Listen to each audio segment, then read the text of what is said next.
The problem of malnutrition is a matter of national shame. देश के 40% बच्चे कुपोषण के शिकार हैं, जो हमारे लिए गहरी चिंता का विषय है।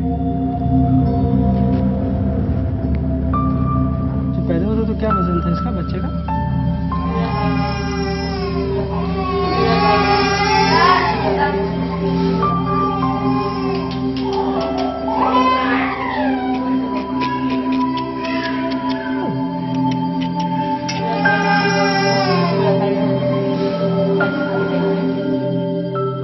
में ये अस्पताल में 5 बाल मृत्यु हो गए हैं।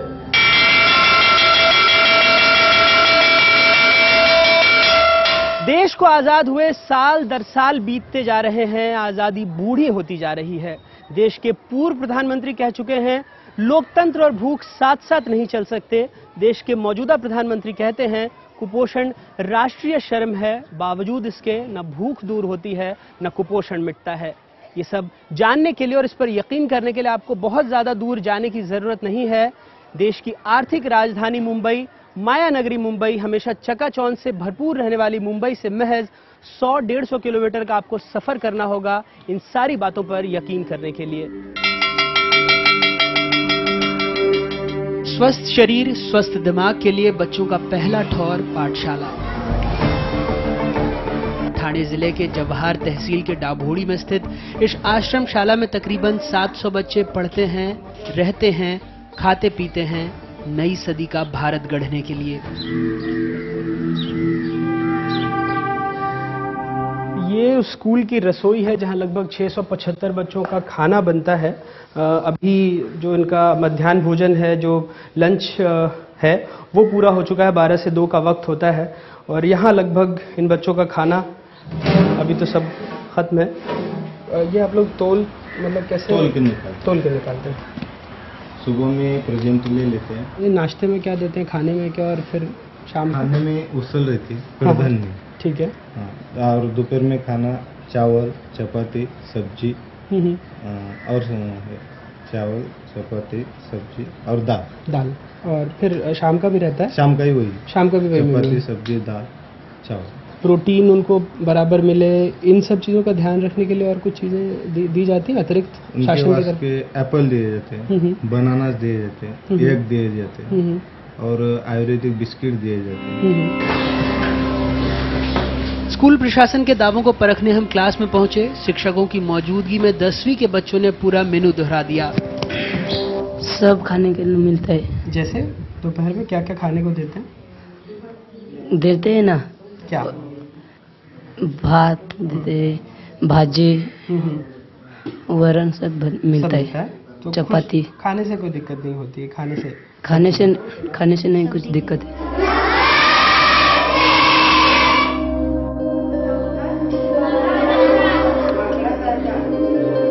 लेकिन जब पहली के निश्चल बच्चों से बात की तो कहानी कुछ और थी।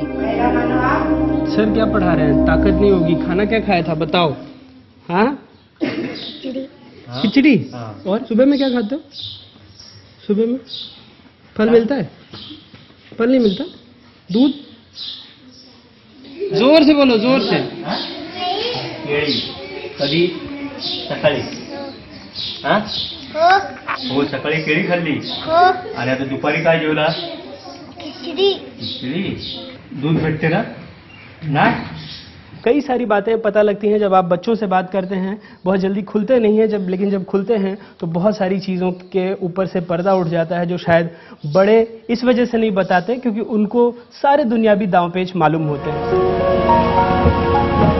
4.25 रुपए में बब्बर थाली भी शर्मा जाए। बच्चे क्या खाते होंगे ये जानने हम ठाणे जिले की दूसरी तहसील के गांव टाकी पठार के आंगनवाड़ी केंद्र पहुंचे। ठाणे जिले के टाकी पठार इलाके में ये एक आंगनवाड़ी केंद्र है। अमूमन आश्रम शालाओं में या बड़े स्कूलों में जाने से पहले बच्चों की पहली सीढ़ी है।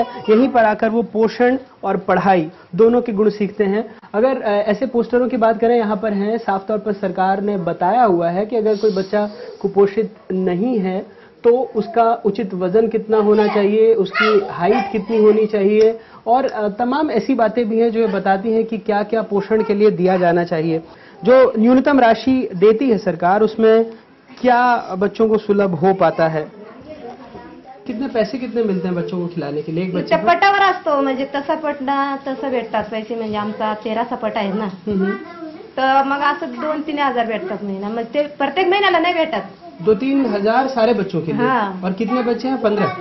नहीं, 12 बच्चों के लिए 2 से 3 हजार। हाँ। वो हर महीने नहीं आते नहीं हैं? आता आलंच नाही ना।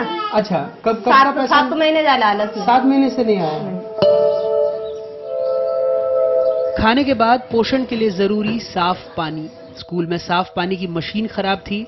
हमें बताया गया चंद दिनों पहले से इलाके में मॉनसून शबाब पर है। स्कूल में बच्चे बावड़ी का पानी पी रहे थे। गांव में भी पानी की खासी किल्लत थी। लंबा रास्ता, ऊपर से जो पानी मिलता है वो भी गंदगी से भरा हुआ। कितने दूर से आते हो आप लोग? अच्छा, 2-3 किलोमीटर तो है यहाँ से। तो पानी इतना अभी छान के ले जा रहे हो कुएं का, गंदा होता होगा बहुत? गंदा होता है, लेकिन क्या करें आप? फिर क्या करते हो? के अलावा कुछ चारा नहीं है। तो इसको पीने के लिए इस्तेमाल करते हो, बाकी की चीजों के लिए भी? नहीं, सिर्फ पीने के लिए। सिर्फ पीने के लिए। तो ये आलम है। यहाँ पर आप देख सकते हैं कि मानसून के महीने में अगर कुएं से पानी भी ले रहे हैं तो इस तरह से छन्नी से उसको छान करके ले जा रहे हैं। और हमने देखा है कि किस तरह प्राथमिक सामुदायिक जो स्वास्थ्य केंद्र है वहाँ पर पानी जनित बीमारियाँ काफ़ी ज़्यादा हो रही हैं, क्योंकि पीने के लिए साफ पानी भी मौजूद नहीं है, खास करके मानसून के महीने में। तो कोई बच्चा अगर कुपोषित है तो और दिक्कत होगी है। ये हमारे गांव का नहीं कुपोषित मालूम है। 37 बच्चा कुपोषित है। वो शिवनेरी गाव है ना, इसका है। अच्छा, आहे ना आपल्या गावचे पण आहेत ना काही? नाही आपल्या नाही नहीं आहे ना, माझं लिस्ट तहसील मध्ये मी कालच घेतलेली लिस्ट आहे। अच्छा, कुपोषण की वजह से इधर कुछ मौत भी हुई है आसपास के गाँव में? एक 60 गाव है, 60 गावला एक व्यक्ति है। कासगाव इधर है ना, कासगाव इधर 2 है और शिवनेरी में 2 है। मतलब 5 लोग इधर आसपास ही उनके बच्चों की मौत हो गई है कुपोषण से। पानी जैसी खिचड़ी, कीचड़ जैसा पानी बच्चों को क्या पोषण देगा समझना मुश्किल नहीं है।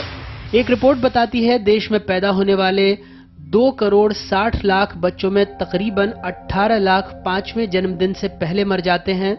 मरने वाले बच्चों में आधे तो अपने जन्म का दूसरा महीना तक नहीं देख पाते। ये बात माँ और बच्चों के स्वास्थ्य और कुपोषण का स्पष्ट संकेत है, क्योंकि नवजात शिशु अपनी सेहत के लिए अपनी माँ पर निर्भर है। ये आंकड़े इस बात को भी दर्शाते हैं कि भूख और कुपोषण का गहरा नाता है। जनसंख्या को स्वस्थ रखने के लिए उसका पेट भरा होना पहली शर्त है, लेकिन महाराष्ट्र सरकार उस जिले में ये काम नहीं कर पा रही जिसका बजट गोवा से 5 गुना और केरल से तिगुना है। गरीब किसानों के पास इन गांवों में 2 महीने से ज्यादा काम नहीं होता। क्या अभी धान बोया आपने? हाँ। धान, ठीक है। धान खत्म हो जाएगा तो फिर क्या बोएंगे आप? धान खत्म हो जाएगा धंदा क्या धंदा करते हैं? रोडचा, काही बिल्डिंगवर मजदूरी। हाँ, मजदूरी। कहाँ जाते हैं उसके लिए? पालघर, थाना। हाँ। क्या दे पाते हैं खाने में अपने बच्चों को? अगर ऐसे पौष्टिकता के लिए क्या क्या दे पाते हैं? भात, नकली का रोटी, रेशनचा गहूं का, तांदूळ का ऐसा चावल मिल जाता है? मिल जाता है। हाँ। लेकिन और अगर फल की बात करें, दूध और अंडा, ये सब? हाँ, नहीं ये नहीं हो पाता। घर में गरीबी, सरकार की उपेक्षा, नतीजा कुपोषित बचपन, और जब ये कुपोषण अस्पताल आता है तो मेडिकल डिक्शनरी में उलझ जाता है। एलबीडब्ल्यू जन्म होने के बाद कॉटेज को एडमिट करते हैं। अच्छा, तो वेट बढ़ जाता है कुछ। अच्छा। 2 पति से सैम और मैम के और मैं की वजह से अभी उसको जो ट्रीटमेंट की जरूरत हो तो इधर एडमिट कर लेते हैं, और इधर से पेडियाट्रिक को अपने हम जवाहर में CTC चालू किया, तो एडमिट कर देते हैं। जनाब जवाहर के जिस बड़े अस्पताल की बात कर रहे हैं उसकी हालत भी आप देखिए। ये अस्पताल की दुर्दशा है। यहाँ पर हमें जाने से रोका जा रहा है, लेकिन आप देख सकते हैं कि यहाँ पर कुपोषित बच्चे ऊपर में भर्ती हैं और क्या स्थिति है। हर जगह पानी पानी हुआ है। बच्चों के लिए इंतजामात आप देख सकते हैं। ये वार्ड है सरकारी, जिसमें 8 प्राथमिक स्वास्थ्य केंद्रों के लिए के जो बच्चे हैं वो भर्ती हैं। आप स्थिति देख सकते हैं। एक जो बुनियादी पैमाना है उसके हिसाब से भी देखें तो सरसरी तौर पर ही लगता है कि इनमें पोषण की कितनी कमी है, इनकी माँओं में पोषण की कितनी कमी है। सरकार कई तरह के कार्यक्रम चलाती है, जननी सुरक्षा योजना और भी तमाम, और ये सोचकर अपनी इतिश्री समझती है कि 800 रुपये या 700 रुपये का चेक देते हैं और उससे बच्चों में पोषण आ जाएगा। लेकिन जो ज़मीनी हालत है वो आप खुद देख सकते हैं कि क्या स्थिति है, किस तरह से इन बच्चों को, उनकी माँओं को रहना पड़ रहा है, वो रहने को मजबूर हैं। बिस्तर की चादरें 3 दिनों पहले मंत्री जी के दौरे के लिए बदली गईं। हमारे कैमरे से अस्पताल में इन्फेक्शन का खतरा था, लेकिन बच्चों के वार्ड के अंदर लकड़ी के काम से अस्पताल प्रशासन को कोई परहेज नहीं था। मौत के आंकड़े थे नहीं, डॉक्टर साहब कुपोषित बच्चों का आंकड़ा दे रहे थे। 17 plus 19 इन टोटल। ओके, ये 19 बच्चे हैं और सीवियर एक्यूट, और सिर्फ माल न्यूट्रिशन अगर बात करें तो माल न्यूट्रिशन नहीं, फिर मॉडरेट एक्यूट माल न्यूट्रिशन। अच्छा मैम,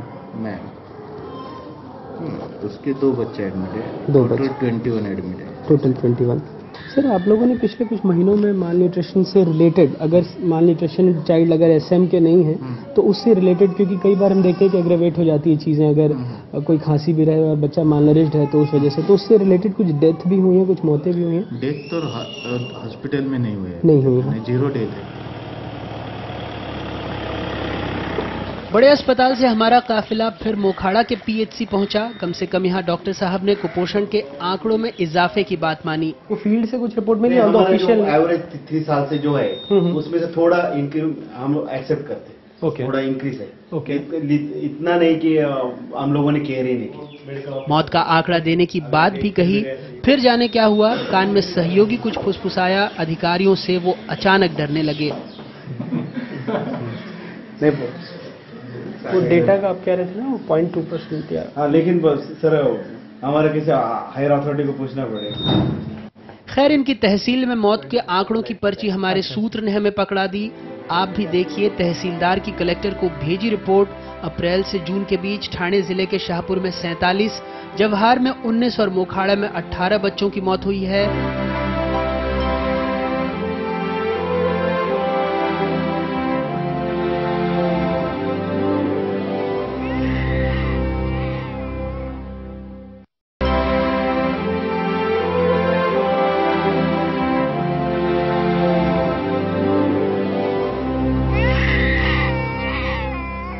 ठाणे जिले की अलग अलग तहसील जैसे जवाहर, मोखाड़ा से हम होकर आए, वहाँ भी दूर दूर के गांवों में पहुंचे। वहाँ पहुंचना मुश्किल है, रास्ते दुर्गम हैं, पहाड़ियाँ हैं, नदी हैं जिनको पार पाना मुश्किल है।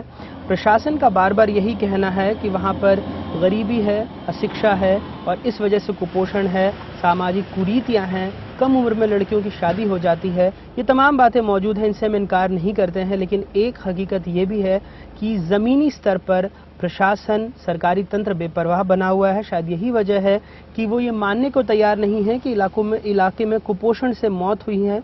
अलबत्ता वहाँ के डॉक्टर, जो प्राथमिक स्वास्थ्य केंद्र के डॉक्टर हैं, वो ये ज़रूर बता रहे हैं कि कुपोषण की वजह से 21 या 22 बच्चे अलग अलग अस्पतालों में भर्ती हैं, लेकिन मौत हुई है ये वो मानने को तैयार नहीं है। इसी सिलसिले में हकीकत क्या है, ज़मीनी स्तर पर क्या हो रहा है, ये जानने की कोशिश में हम मुरबाड जा रहे हैं। सामाजिक कार्यकर्ता हैं इंदवी तुलपुले, उनसे मिलने के लिए, जो इस इलाके से अच्छी तरह से वाकिफ़ हैं, यहाँ की समस्याओं को जानती हैं, लोगों को समझती हैं और प्रशासनिक तंत्र किस तरह से काम कर रहा है ये भी बखूबी जानती हैं।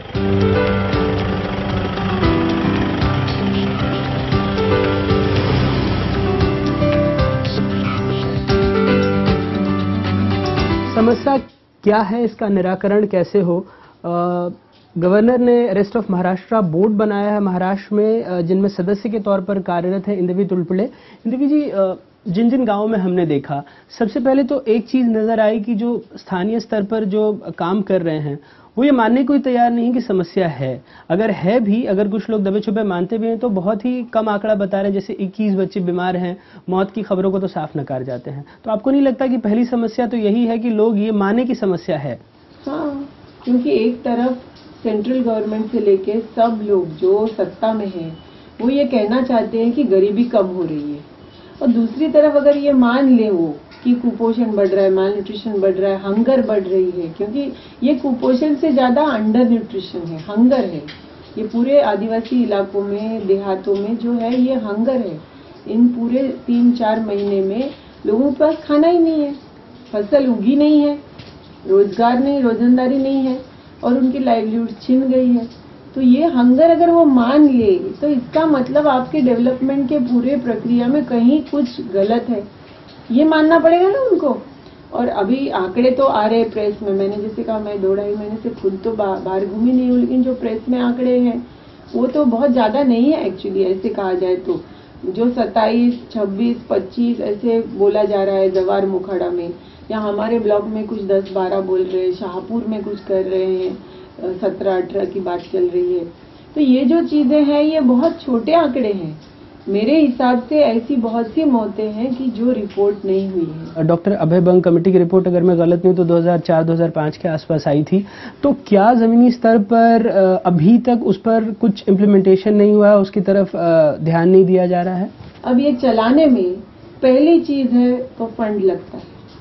अब ICDS के बारे में देखेंगे तो फंड कितना कम है, बच्चे के पीछे 5 रुपया। भाई बंग जब बताते हैं तो वो ये जब कहते हैं कि यहाँ प्रोटीन की कमी है, फैट्स की कमी है, हमारे किसी भी न्यूट्रिशन प्रोग्राम में ये देखा नहीं गया है कि हमारा जो सप्लीमेंट्री न्यूट्रिशन है वो प्रोटीन बेस्ड होना चाहिए।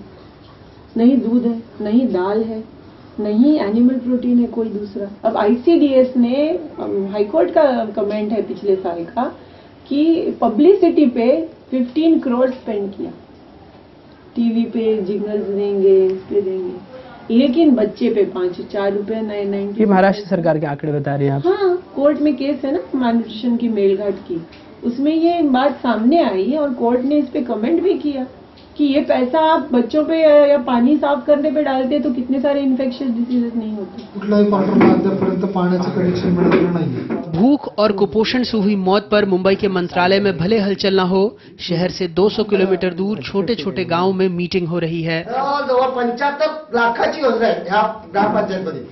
लेकिन डॉक्टर, फंड और नीतियों के अभाव में गांव वाले करे भी तो क्या। जो रिजल्ट मिलता है क्या, तो कुपोषण, माल न्यूट्रिशन, डेथ्स, अर्ली मैरिजेस, ये सब कारण है ही उसके साथ। सरकार कुपोषण को समस्या मानेगी तब उसका उपचार होगा। कुपोषण से हुई मौत को राष्ट्रीय शर्म माना जाएगा तो लोग हरकत में आएंगे, लेकिन फिलहाल ऐसा हो नहीं रहा। देश को आजाद हुए सालों बीत गए, लेकिन फिर भी हमारे हुक्मरान भूख को खत्म नहीं कर पाए, कुपोषण को नहीं मिटा पाए। आखिर इसकी वजह क्या है? खास करके महाराष्ट्र में जहां कुपोषण से मौत का आंकड़ा बढ़ता ही जा रहा है। जानने के लिए हम महिला बाल विकास एवं कल्याण मंत्री वर्षा गायकवाड़ के बंगले पर पहुंचे। वो यहां नहीं मिली। उनसे फोन और SMS के जरिए संपर्क करने की कोशिश की, लेकिन वो भी नहीं हो पाया। चूंकि ज्यादातर मौतें आदिवासी बहुल इलाके में हुई हैं, इसलिए हमने आदिवासी कल्याण मंत्री मधुकर पिचड़ से भी बात करने की कोशिश की।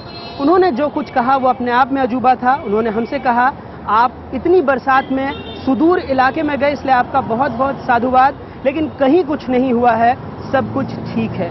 पिचड़ साहब, चाहे गर्मी हो, बरसात या फिर ठंड, जहां भी सरकार संवेदन शून्य बनी रहेगी, कि कोई भी मौसम हो, हम वहां जरूर पहुंचेंगे। लेकिन आम आदमी और भूख के बारे में अगर आपकी संवेदना जागती हो तो चंद लाइनें सुनाता हूं, गौर से सुनिएगा। भूख आती थी, वो उसे मार देता था। भूख फिर जाग जाती थी, वो उसे फिर मार देता था। भूख बार बार आती थी, वो उसे उलट उलट कर मार देता था। एक दिन भूख दबे पांव आई और उसे खा गई। दरअसल मौजूदा दौर में आर्थिक नीतियों, बढ़ती भूख और कुपोषण के नाजुक रिश्ते को समझने की कोशिश नहीं हो रही। हुक्मरान शायद समझ नहीं रहे कि भूख दोषपूर्ण आर्थिक नीतियों का परिणाम है, जो अमीरी गरीबी की खाई को चौड़ा कर रहा है। ये उन नीतियों का नतीजा है जो जल, जंगल और जमीन जैसे प्राकृतिक संसाधनों पर जबरिया नियंत्रण हासिल करते हैं। ये उन नव उदारवादी नीतियों की उपज है जो सामाजिक दायित्वों से मुंह चुराकर खेती, उद्योगों, बिल्डरों को सौंपती है। अगर हमारे प्रधानमंत्री वाकई कुपोषण को राष्ट्रीय शर्म मानते हैं तो उन्हें आर्थिक नीतियों को बदलना होगा, उन्हें जनवादी बनाना होगा।